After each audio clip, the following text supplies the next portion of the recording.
أمي من قد ما حنينة تشيل عني كل ذنب صار بحياتي.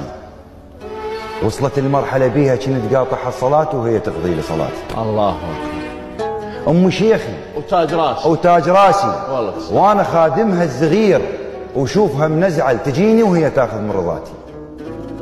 أمي بس هي الوحيدة اللي تستحق كلمة أغاتي. أمي أمسي وأمي يومي وأمي باكر، أمي دنياي وقدرها، أمي رزقي ويكسر الخاطر، ترى اللي ياخذ رزقه ربي طول لي بعمرها. الله. عمت عيني هواي تعبانة على مودي والسهر ضعف نظرها صغيرة، بس من كثر ما شالت همومي تشوفها محد الظهر. الله أكبر. والأكبر أمي وأم جهالي. أمي وأم جهالي، وكان فرحتنا الوقت لو ما كتر.